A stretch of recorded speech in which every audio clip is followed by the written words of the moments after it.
on today's show. The firm I started, Village Capital, we invest in businesses like there's a company I talk about in the book called Fin Gourmet. They are in rural Kentucky, one of the poorest counties in the country. And they, if you know anything about fishing or rivers or the Mississippi River watershed, you know that Asian carp is an invasive species, huge environmental threat. Yep. They equip people to go and catch these carp. They fillet them. They sell them. They rebrand them Kentucky Blue Snapper. Really? I don't know if you... Like Chilean sea bass is actually a gross bottom feeder that's been rebranded by the fish branding industrial complex. Kentucky Blue Snapper is the same thing. They sell them in high-end restaurants in New York and San Francisco and make a lot of money. So it's a successful business. It's also creating jobs for people who don't have college degrees, or the people that everyone's worried about where the jobs of the future are going to come from. Well, filleting and branding and marketing Asian carp is one of those jobs. It's working. So they're doing really good things for their community. They're in Paducah, Kentucky. They're also a profitable business. When I started Village Capital, the goal was to invest in a lot of businesses like that are doing good things and also successful. 5, 4, 3, 2, 1. Welcome to the Creator Institute podcast. Your host, Ewing Koester. How do you actually expand your network in ways that sort of everyone around you will think is impossible? Well, it's not by sort of going to networking events, because the people that you most want to meet, turns out they do not go to networking events either. In my conversation today with Ross Baird, who is the founder of Village Capital, he shares the story of how his book actually was the tool that helped him build a network that in a lot of ways would surprise anyone. These are the people who are sort of like Dan Gilbert, who is the owner of the Cavaliers and the founder of Quicken. You have people like Steve Case, who is the founder of AOL and also now sort of the lead investor at Revolution. How was Ross able to get these incredible titans of the early stage investing community to be a part of his network? Turned out his book. That was the secret. And what Ross tells us is the story of him building this book. And by bringing these other people into it, he was able to stand out, develop himself as an expert, and in a lot of ways skip some steps. He's a young guy, really, really interesting, talking about the power of sort of entrepreneurship and innovation, maybe in surprising places that we may not typically think about as innovation hubs. That's where he finds are some of the most interesting opportunities for the next generation of investing. Again, it's a really, really interesting conversation that we get to have. And what I do think is fascinating about it is he pulls no punches about the fact that for him, the book was the tool that opened some of these doors by signaling to them what he cared about and signaling to them in ways that they already cared about. He was able to become a part of their network and help himself differentiate. That's why these creation events can be so powerful, because he wasn't reaching out for investment, or he wasn't reaching out for sort of any help on certain things. He was just saying, I want to be a part of this, and I want you to kind of come along with me as this journey to create a book. Fun story. I think you're going to enjoy it, and it does show the power of creating your own network of collaborators by using a creation event like a book, a podcast series, to really bring other people along on your journey. Ross, Eric, awesome to have you here, man. Great to be here. This is fun. So we've sort of known each other casually, but this is the first time we've actually got to hang out live. It's great. It's awesome being here. This is fun. So we're going to talk a lot about your adventures and both your adventures generally, but also your adventures as an author. And I guess I'll sort of step back. You know, you're sort of a decade into this adventure of yours. Did you ever think you'd sort of be publishing a book that one of your reviewers said was the best book of 2017? So did you ever think that was sort of on your horizon, as I'm going to be an author one day? No, you know, I came across a line while I was writing. It was by Shelby Foote, who is one of the greatest historians. He's a historian of the Civil War. And cool. He became a Civil War historian not because he was really passionate about the South or anything. It was because he grew up in Mississippi, and he was interviewed one time, and he said, I always wondered why Southerners were real funny about that war. And he said, grew up in Mississippi and people talk about the Civil War like it's still going on. And I was just trying to figure out what was going on. So he started digging into it and ended up writing like the canonical books about the Civil War. And he said, you don't write a book because you think you've got something to say. You write a book because you want to find out the answer to something and you want to share the journey with other people. And so I never thought, well, I'm going to be an author just to be an author. But the stuff I wrote about in my book were questions that had really bothered me. And I think books just gave me an excuse to answer those questions and share the adventure with the people who ended up reading it. That's powerful. I mean, it's totally true, right? I think many times when I get to talk to authors, they have that fear moment where like, I don't think I know enough to sort of write a book, right? A book is a thing. Cause I mean, you're young in your adventures, right? We both are. And so did you have that fear of like, maybe I need another decade in the game before I should write a book? Was that ever something that sort of crossed your mind saying like, maybe now is not, it's too early?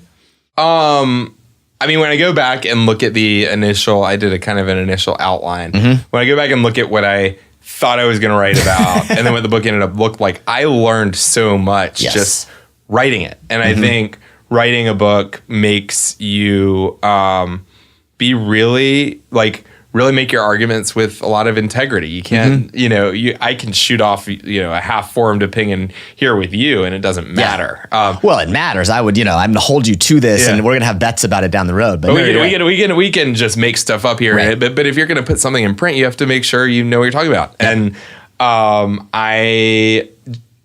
trying to create that, you're making arguments. You're trying to find out answers. Some of the things that I found while I was writing the book changed my mind, and it was very it was an incredible process. Was there do you have like a one moment you remember, like sort of some authors talk about kind of that aha, like you said, changed your mind about something where you remember an interview or a story that was kind of one that was like, oh God, like this is something that I wouldn't have learned had I not gone through this process? Yeah. So I write a story about, one of the things that I talk about in the book is the idea of the innovation blind spot. Is there are entrepreneurs, there are people, there are places, there are industries that are overlooked, left behind, not a part of the conversation. And I traveled a lot. Traveled for my day job. And I would travel, visited different people for the book. And I would always, wherever I would go, particularly if it was in a more rural area, like I would go and just hang out at McDonald's closest to wherever my meeting was. Yeah, McDonald's is, and they intentionally try and do this in a lot of communities, position themselves as like a community hub. You have $1 unlimited refills coffee, and people just sit there and shoot the breeze. And I was in Orange, Virginia, which is about halfway between DC and Charlottesville. And I was in the McDonald's, and people were like, well, what do you do? Who are you? A guy we don't know. We all know each other. And I said, well, I work with entrepreneurs. I work with small businesses. And they said, small business? Well, heck, that's all we got here. We need you to be here. When that Walmart down the street opened, it shut down these 3 stores, and Main Street Orange is pretty boarded up. And when the Lowe's opened there, it shut down this. And small businesses are really, really are kind of our only hope. Tell us what you know about it. And the aha moment there was when people talk about creating something or starting something, very often people talk about scale as the goal. And Walmart started with a goal of scaling to every small town in America. Right. And it has. But the consequence of that is there are a lot of communities that are really hurt by these things that kind of scale without an eye towards the consequences. So it made me just made me realize like the purpose of building a business or the purpose of creating a thing is not just to scale, but to scale being mindful of the outcomes on the communities, the outcomes on people. Like scale is not a goal in itself. And maybe I thought it was when I started writing the book. Yeah, it's especially when you look at the numbers, right? I think, when you live in the world of fast growing, high growth, venture capital, entrepreneurship, you sort of become blinded in some ways to that, pun intended. But then when you start to realize that, there's 20 million small businesses, 3 million of them have $1 million or more in revenue, whatever the numbers are, so 5 million, you start to think like, wow, like we're leaving out a whole swath of those humans, which is Orange, Texas is, or excuse me, I was born in Orange, Texas, actually. Okay. So Orange, Virginia probably doesn't think about venture capital and scale at all. Right? It's not a thing. And Orange, Texas, probably. That's right. Not as much either. Yeah. So you have a really interesting sort of creation story about why you decided or how you decided to sort of do this book. I'd love to I read it and it was fascinating. I'd love to have you hear the story a little bit about the email that sort of led to say, go out, son, and write. So there are a bunch of very weird people, and I'd call myself one of them, who are thinking in different ways around how business can be good for society broadly. Yep. And I was watching the movie Moneyball off of Michael Lewis's book, and I realized Michael Lewis has a gift for taking an incredibly complicated big picture phenomenon that happens and telling a story of what's going on through the eyes of like very weird people. So Moneyball, Billy Beane was doing things very differently than other baseball teams. And now basically every baseball team uses data the way that the Oakland A's did in the Moneyball movie. So I was flying to somewhere and I landed and I found Michael Lewis's email online and I sent him a cold email. It's like, hey, you do this. Here's the world that I'm in. Here's what people are trying to do with business. Here are a couple of anecdotes of weirdos like me that are doing this. Yeah. You should write a book about it. And Michael Lewis shockingly wrote back. He was like, hello, person I don't know. Yeah. You were right. You are weird. But he said, I'm working on another project right now, so I don't have time for this. But this idea has legs. Maybe you should write a book about it. Really? And I was like, well, maybe I should. And so that was a thread I kept pulling on, and here we are. Yeah. You saw this as sort of like a set of collection of sort of experiences from that one. Did you think, hey, maybe there's a movie in this? Is that like kind of why you thought like the weirdos were enough interest that there sort of was a bigger thing that you could see this kind of gaining mass market sort of mind share?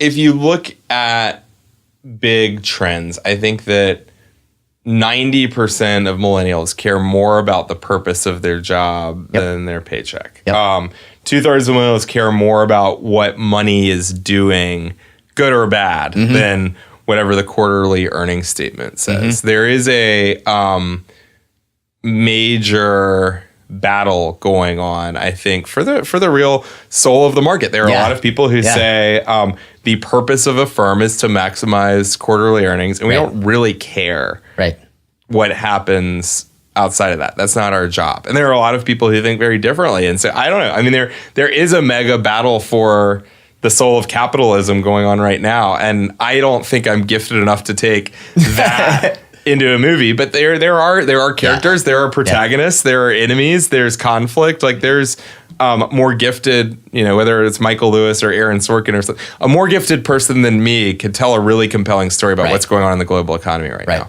There's one of my authors, a University of Michigan student who's writing a book that'll publish in March called Generation Give. And he writes on that very thing that you're talking about. It's a sense that young people today are sort of thinking about the world differently, and it's easy to dismiss them as the avocado toast generation. But the reality is there's much more to that. And as much as we want to joke about avocado toast, there's actually like a lot of things in it besides just the fact that it's expensive. There's like a caring for things, there's environmental things, there's a social conscious thing, there's a health thing. And so these are complicated issues to some degree. And I think to your point, there's a set of stories that will probably be told as this sort of gestates on through. So maybe that's a good segue into one of the things I thought was really interesting and compelling about your book. And so I want to read a little snippet that I found that I thought was interesting. And so this is in your sort of the forward of your book, The Innovation Blind Spot. And what you write is the blind spot. We artificially separate our jobs and our careers from our values. In this book, I'll argue that when we integrate what we do with why we do it, we get better results. So talk about that as sort of this sense, because you are sort of, an embodiment of that that you've figured out how to do this, and you call this a little bit in the book the one pocket, two pocket problem. Can you talk a little bit about that concept of like one pocket, two pocket, and sort of what the bigger idea is that you're sort of talking about with that concept? Yeah. So the firm I started, Village Capital, we invest in businesses like there's a company I talk about in the book called Fin Gourmet. They are in rural Kentucky, one of the poorest counties in the country. And if you know anything about fishing or rivers or the Mississippi River watershed, you know that Asian carp is an invasive species, huge environmental threat. Yep. They equip people to go and catch these carp. They fillet them. They sell them. They rebrand them Kentucky Blue Snapper. Really? I don't know if you like Chilean sea bass is actually a gross bottom feeder that's been rebranded by the fish branding industrial complex. Kentucky Blue Snapper is the same thing. They sell them in high-end restaurants in New York and San Francisco and make a lot of money. So it's a successful business. It's also creating jobs for people who don't have college degrees, or the people that everyone's worried about where the jobs of the future are going to come from. Well, filleting and branding and marketing Asian carp is one of those jobs that's working. So they're doing really good things for their community. They're in Paducah, Kentucky. They're also a profitable business. When I started Village Capital, the goal was to invest in a lot of businesses like that are doing good things and also successful. And I pitched a guy who was a very successful entrepreneur, and he said to me, young man, I got two pockets. I asked him for money to invest in my fund, in our companies. And he said, young man, I got two pockets. With one pocket, I make as much money as I can. Then take what I have left over, I put in my other pocket, and we give that all away. What pocket are you asking me about here? Interesting. And he's like, if you're asking me for the money-making pocket, why are you talking about all the jobs and all these things that, that seem kind of socially good? I don't care. Wow. And if you care about that social good for you, don't talk to me about business. Don't talk to me about investment. You should ask me for a grant. So he didn't end up funding either. I was unsuccessful. He's like, you got no pockets for assets. But I had nothing in my pocket coming out of that. But I said to him, I see it a bit differently. I think that there's no way to separate the good or the bad things that a business does from society. And also you can't say that, government lives in a vacuum or the nonprofit world lives in a vacuum. The business world has massive effects on that. So you need to blend the two pockets into one if you're going to have a realistic look at the world. And did that change the way you started to operate since then? I mean, you, and how? I mean, I think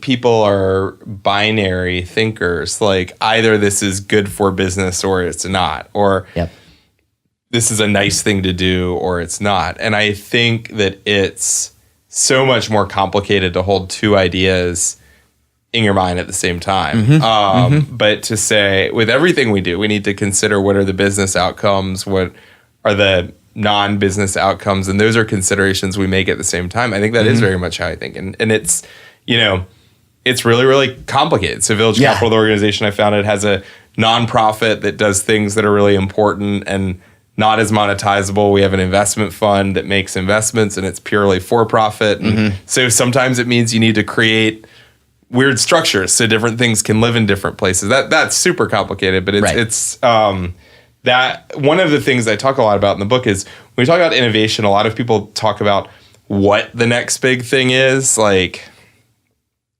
AI or machine learning or blockchain, like what's the next big tech? But actually how we innovate is as important as what we look for. So to say, listen, if we live in a one pocket world, then maybe we actually need to create a hybrid of a nonprofit and a for-profit that doesn't look like anything anyone started before, because that fits the world better. And that's the kind of innovation we need.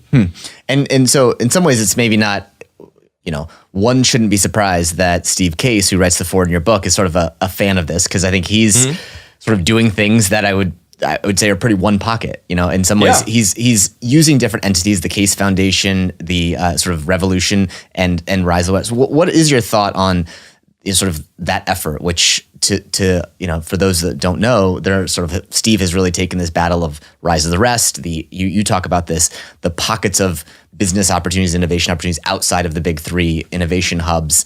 What has it been like to sort of watch Steve as, in some ways, sort of an example to others in his endeavors?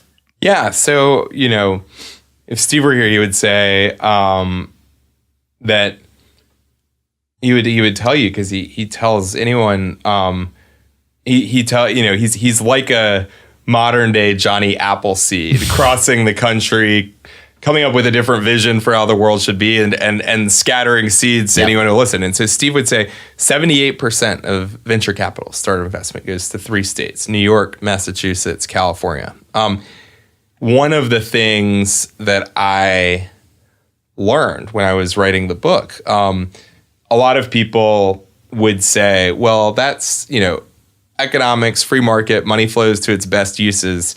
That's because 78% of the good people are in those 3 states. Peter Thiel, founder of PayPal, said that. He goes, if you're very, very smart, you live in New York or you live in San Francisco, and everyone else can, screw off. Yeah. Yeah.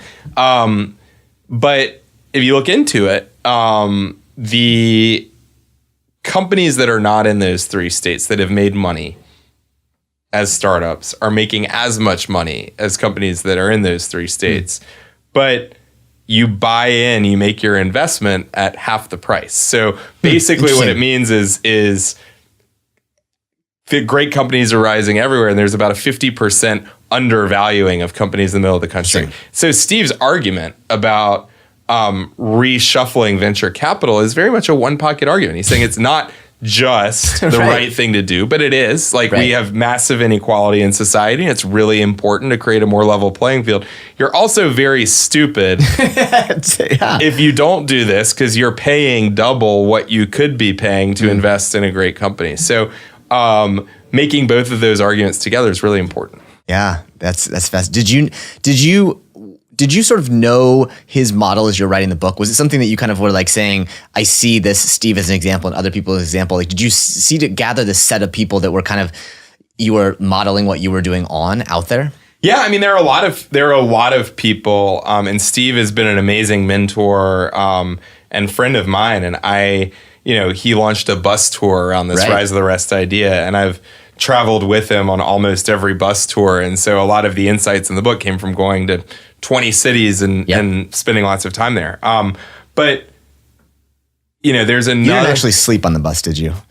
I know we didn't. We had some long nights. We had some almost overnight drives. But I can imagine. There were a lot of us packed in a small bus. Yeah, there's a lot of humans on that bus to be sleeping on it. It's not a tour. So, but there was, there are a lot of people that are doing very specific things that I talk about in the book, and I tell their stories. And one story that sticks out to me, Dan Gilbert, who's the founder of Quicken Loans, has been an amazing advocate for Detroit. He's bought a lot. He's put most of his personal money into Detroit as a one-pocket investment. He's bought real estate. He's done really good civic things. He moved the 19,000 employees of Quicken Loans from the suburbs into the city after the recession. These are all one-pocket decisions. And he gets kind of a bad rap sometimes because people don't always know he's also the owner of the Cavs, and he's the Comic Sans sort of writer. But it's funny if, because I sort of have studied him as just this guy who's really saying there's a one pocket opportunity to make Detroit better. And, he's a capitalist. He wants to make more money, but he realizes Detroit is an undervalued asset. We can do certain things. But it's sort of crazy when you see the mass market perception is this guy who's a terrible, manager and blah, blah, blah. He's doesn't like sports. And you're like, dude, this guy is sort of doing some crazy, amazing things. So it's funny to hear, see Dan Gilbert as this. People undervalue him as an asset, I think, sometimes because of that sports persona. It's really interesting because so I was in Detroit and I spent time with Dan for the book and spent time with his team. And one of Dan's colleagues was taking me on a tour around Detroit. And this guy is not involved in the real estate company at all. But we're walking past this building, and it's a bus terminal that they're renovating and turning into something that's going to be cool. I don't know what they're going to do with it. And the clock was out of the clock was not working. And he calls this guy in the street, Bruce, calls the real estate management company that manages that building.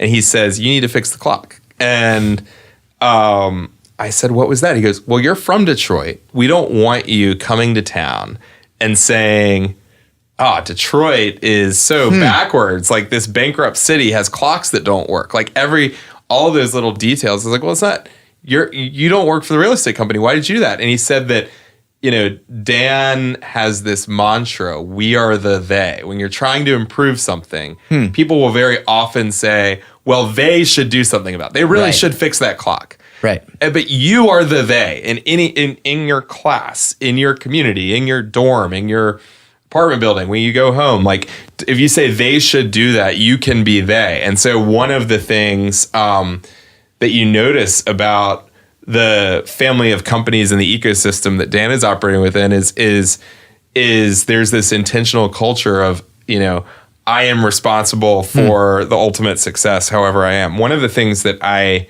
saw in Detroit, and this gets back to people like Steve Case, I talked to Dan's team and said, I'd like to interview him for the book. And they said, well, what are you talking about? And they said, we get a lot of articles written about how great Dan Gilbert is for Detroit, and people want to tell that story. And when I talked to Danny, they said, and I said, no, I'm actually telling a story of like 30 different people that are like Steve Case and Dan Gilbert, and other people I mentioned, like Kim Jordan in Colorado, who started New Belgium, which is 100% employee-owned company, amazing company. I go on and on.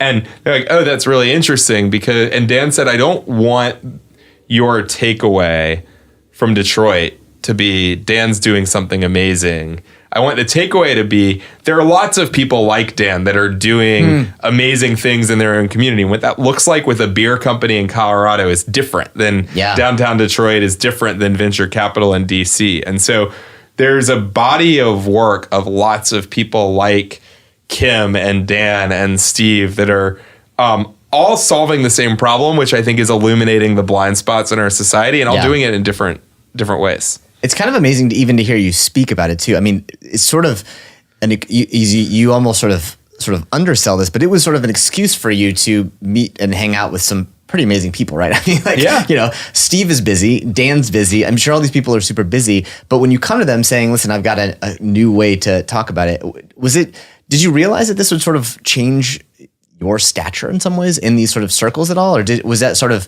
an accidental benefit?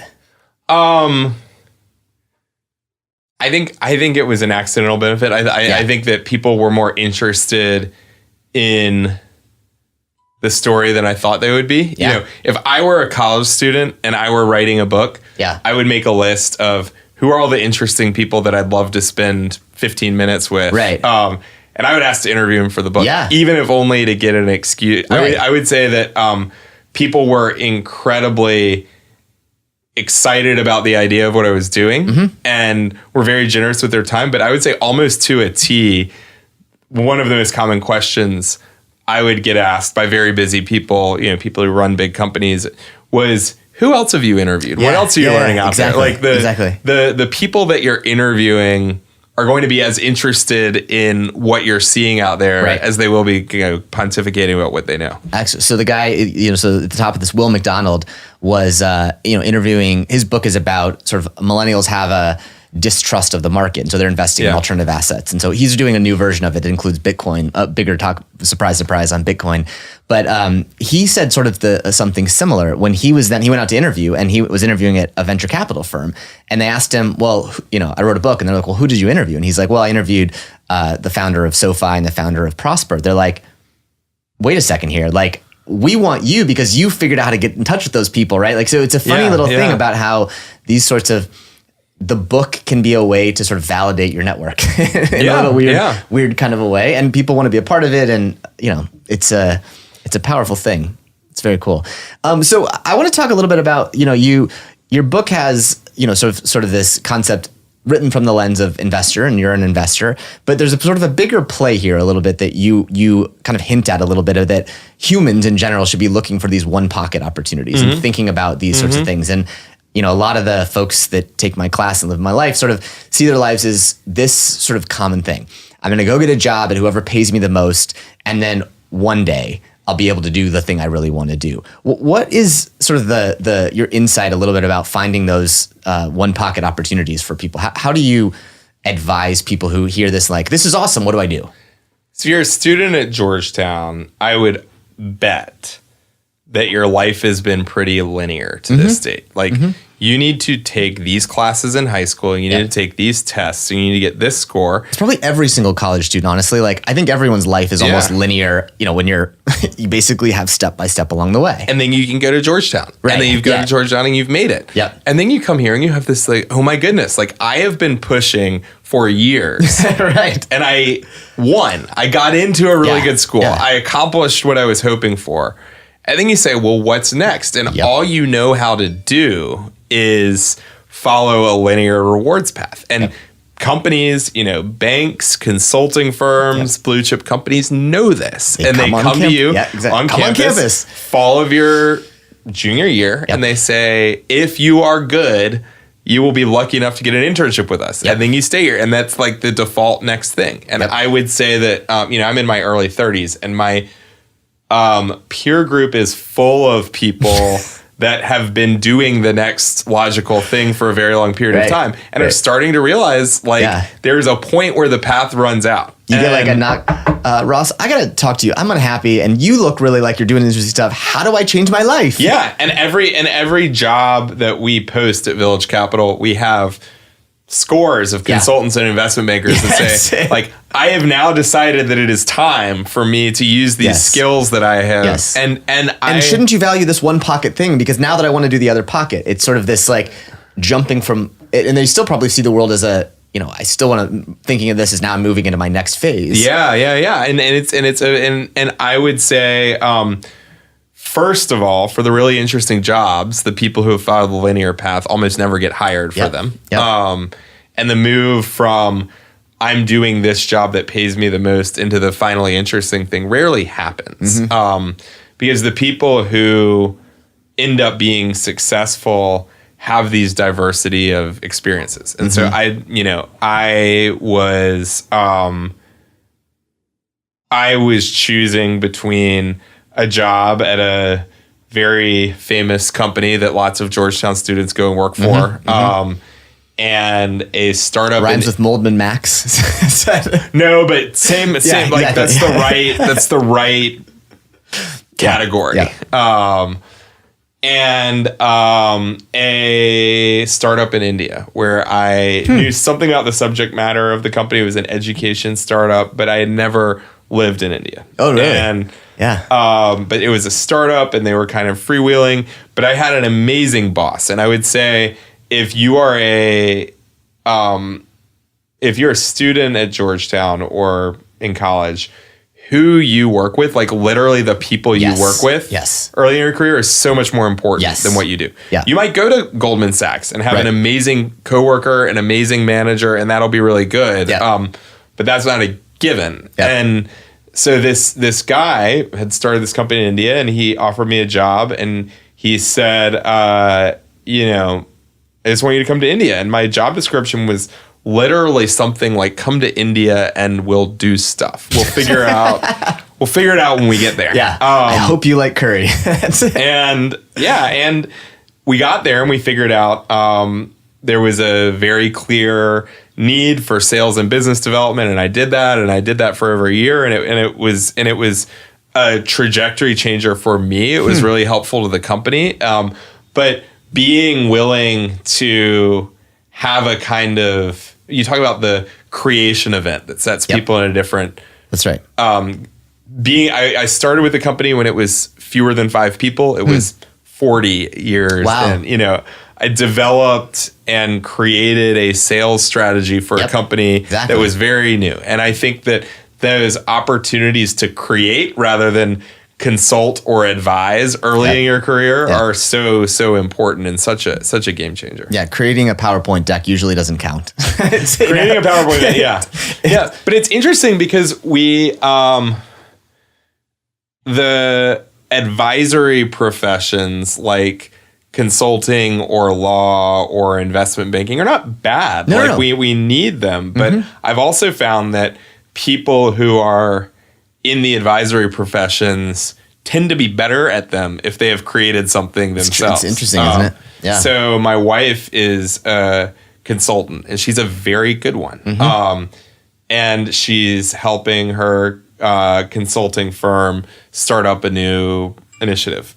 But she went to business school, and pre-business school, she spent 5 years working in the startup world, and she draws on lessons all the time about what it means to set up a new initiative from her own experience. And I see, lifelong investment bankers, consultants, lawyers that have always been the advisor, but then are very frustrated because they never get to do the thing themselves. And it's why don't you take my advice, right? Well, listen, you just don't have the depth that I need to sort of. Right. You've written me a wonderful PowerPoint deck. Right. So thanks for the deck. See you later. We're going to go do the real work. And that's something to think about when you're a college student looking at nicely paid advisory jobs that are really, really attractive, but life is not as linear as you think it is. Yeah. It's an interesting, you have a section, I think you at one point I read something you wrote about Adam Grant that I think relates into this. And Adam Grant's research about circus performers. And I think it sort of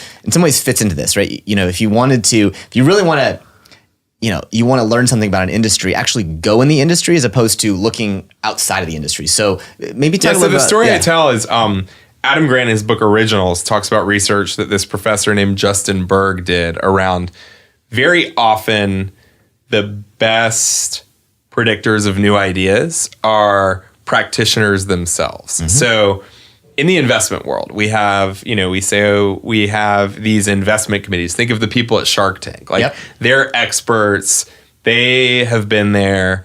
They know what the best businesses are. But Adam Grant would say, actually, the people who are best suited to forecast which ideas are going to be successful are the people who are entrepreneurs today, who are maybe not yet experts, but they're out there in the market. They're talking to customers all the time. They have a much better sense of what people want than the people who maybe did really well 20 years ago and have been advisors or have been, sages ever since and are maybe a bit more removed. So Cirque du Soleil found, for example, that the best predictors of the circus acts that the audience would like the most were not the circus masters or the design experts. It was the performers themselves, because they actually know, like at a gut level, right? Like what things they feel get they bigger see it, roars, what things are disappointing. They're very wrapped up in it. So, and at Village Capital, the firm I started, we actually apply this to investment. So we'll look at